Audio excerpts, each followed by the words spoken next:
On the line now for the last time in this term of council is the Mayor of the City of Greater Geelong, Councillor Stephanie Asher. Good morning. Good morning, Mitchell. How are you? Good, thanks for being on the program. I can't believe we've made it to the final time and we're going into caretaker mode. It's been a very fast-moving 3 years. It certainly has. It certainly has. Lots has happened, hasn't it? Certainly has. Well, starting off, how have you found that term, that 3-year term as a councillor and a year as the mayor? Do you think Geelong is a better place than what it was back in 2017 when this council took office?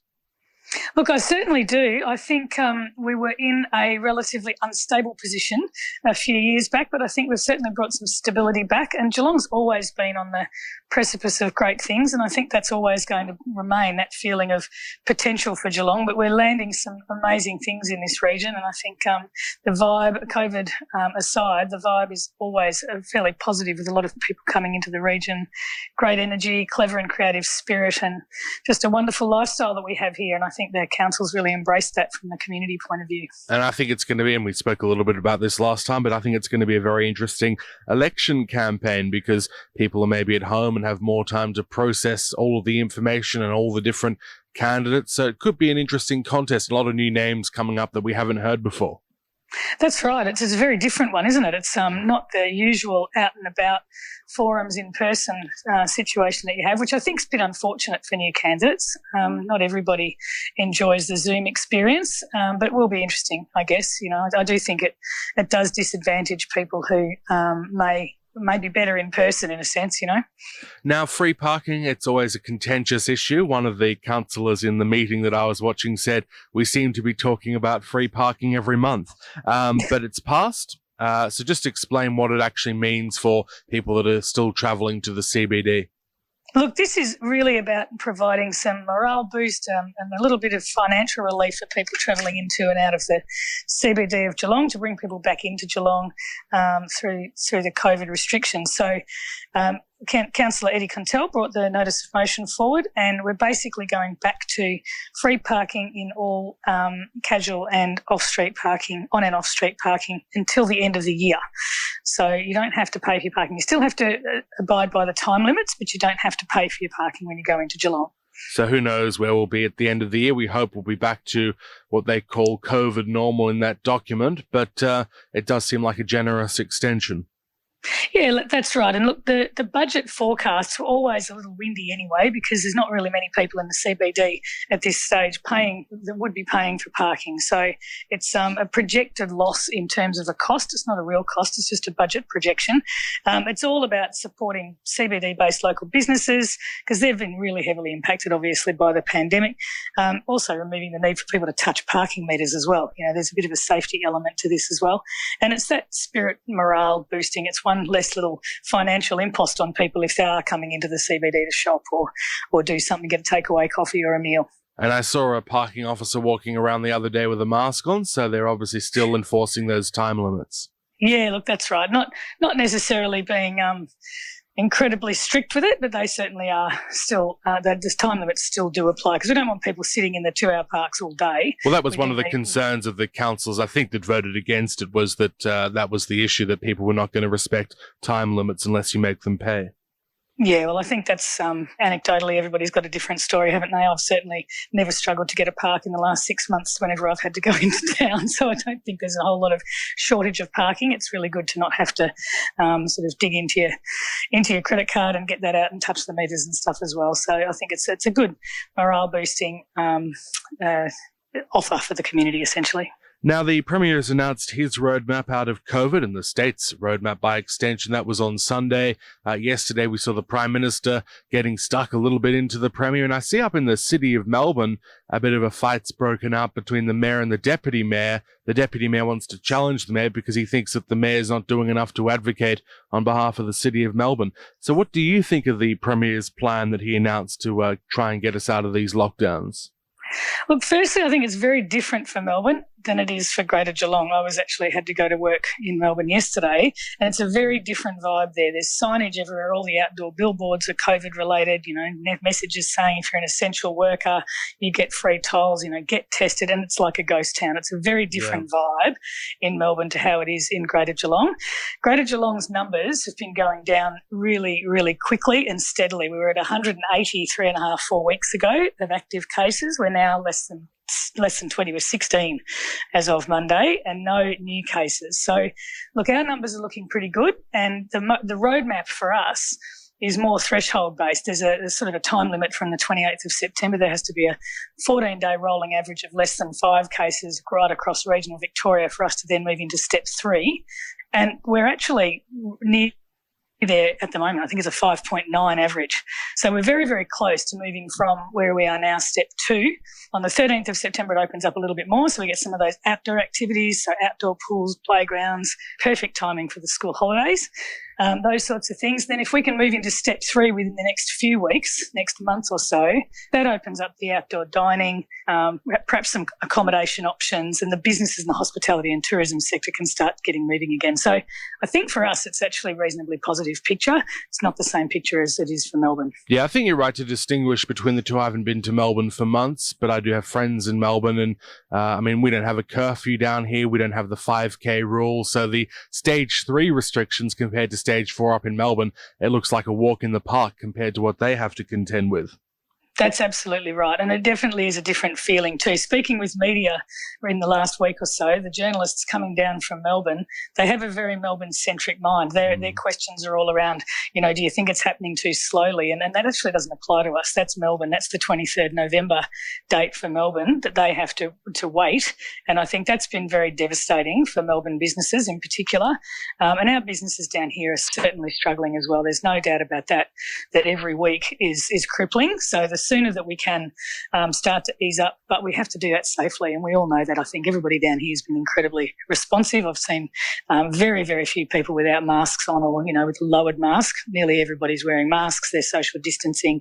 Yeah, I think everybody down here is doing the right thing. Yeah, I've read a few reports that have described Victoria's stage 4 restrictions. They actually don't distinguish between Melbourne and regional Victoria. It's like they're written by perhaps people in New South Wales that don't really understand the nuance. So there is definitely a bit of a Melbourne-centric approach to reporting. Yeah, that's very true. And a lot of the people that I've been speaking to are out of Sydney. So there's the Sydney studios that are talking, and they don't have any, exactly right, they don't really have any distinction between Melbourne and the regional Victoria. Now, the transition plan for waste, this is something that the state government's put in. They want glass to be separate by, I believe, 2027. Yes, that's right. That's it. There's some really good aspirational things going on in the waste sector, I think we all know. But I think most people would probably agree that it's not happening as quickly as possibly we'd like, and maybe that we could do. So certainly at the City of Greater Geelong, the transition plan, the draft transition plan's underway. It's due in September. It will probably be a decision for the new council in terms of where that goes, and consultation process would be later this year. But certainly glass management is part of that. And I think the idea is, do we have a fourth bin or do we provide drop-offs? I think that's where the circular economy direction is. You can, as long as you manage glass separately, it's up to the individual municipality to work out how to do that. So when will we get our fourth bin? Well, we later in the year, before we have a transition plan that will go out to the community for consultation. So there may not be a fourth bin. It may be drop-off points instead. I think it's Ballarat that have proposed drop-off points for glass rather than a fourth bin. So there's options, and I think that's what we'll talk to the community about. There's a Geelong Advertiser report today that suggests that the council may approve more pokies in Warn Ponds. What's the sort of guiding philosophy of council when it comes to these sorts of issues around gambling? Look, we do have a gambling policy. We're reviewing that at the moment. That's something that as a council, I think we're all in furious agreement that we need to have a firm position around gambling, but it's one of those things that we keep having a very full agenda. So this one gets bumped until we get an application, and then we have the same discussion. So The gambling policy review is underway, but again, I think it'll probably be the decision of the new council. But essentially, we've objected to 3 recent applications, as the article today in the Addy very accurately described. We've had mixed success. One of them they refused, another one was accepted, and one of them was accepted with conditions. So we do tend to question it, certainly question it. We want to keep the cap, but it is up to the state government to lower that cap or not. It's actually, our role would be to lobby state government for that. There's, I think, 1,357 pokies licences allocated, and there are still 64 still available. So, unfortunately, applications will still keep coming to us until all those 64 are taken up. So we tend to, every application is case by case, and I can't predict how that's going to go tonight. But it's always a good conversation. It's always a good debate. It does seem like we talk about it a fair bit at a local government level. Yeah. Now, the C395 planning amendment, planning is one of the probably most contentious issues that councils have to deal with. Can you explain what this means?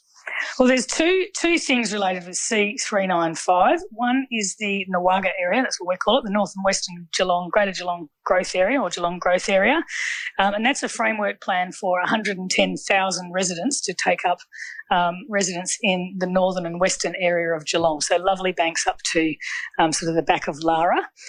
That's been approved, and that's been a very long-term plan and very successful one as well. And there will be 2 of 9 precinct structure plans that kick off, and one of them is in the Elko Road East in northern Geelong, and the other one is Creamery Road in western Geelong. So the city will now focus on starting to build those areas and the precinct structure plans, which allows the developers to then start getting into action with that.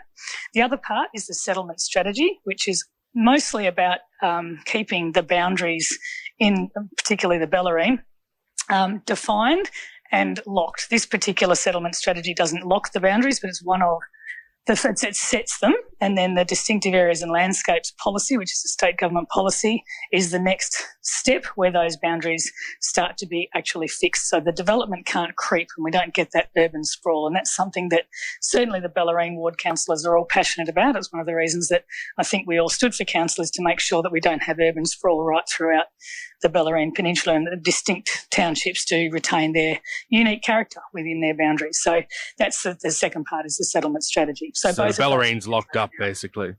Pretty much, yep. Because the Bellarine took 40% of the development in the Greater Geelong region over the last decade, which is why it looked like the whole of the Bellarine was just becoming new streets and new developments. Well, that's now going to stop. What's happening now is what's already been approved. There won't be any new ones. Now, Belcher's Corner, I've just noticed over the last week or so that things seem to be returning to normal. Like, for example, you can turn right from Ryrie Street into Murrable Street. Yep, that's correct. I think traffic has returned to normal. It does look different though, doesn't it? It certainly does. Yeah, it looks quite dramatic. So yes, traffic is back to normal. So the question is, what's next for that site? Is that for the new council to decide? Absolutely, I think it is, yes. It'll be very interesting to see what happens there. Absolutely. All right, well, thank you very much for being on the program. Just to be clear, when does the caretaker period actually start? Caretaker starts 22nd of September at midday. So our last council meeting is on the 21st, the night before. And I think we've got another big agenda. And there's 22 items on the agenda tonight. We normally have 10 to 12. And the 21st of September, I think, will be a similarly big agenda, just to make sure we can get everything ticked off and done before we go into caretaker mode, because that means we don't make any decisions from that point. So we're still around. We just don't make any decisions. All right. Thank you very much. And hopefully we'll have you on at some point to talk about your Bellarine campaign, but good luck as the campaigning gets underway. Thank you. That'll be a separate discussion. Yes, it will be very separate. Thank you so much for the chat, Mitchell. It's been great. Thank you very much. Good on you, the Mayor of the City of Greater Geelong, Councillor Stephanie Ashen.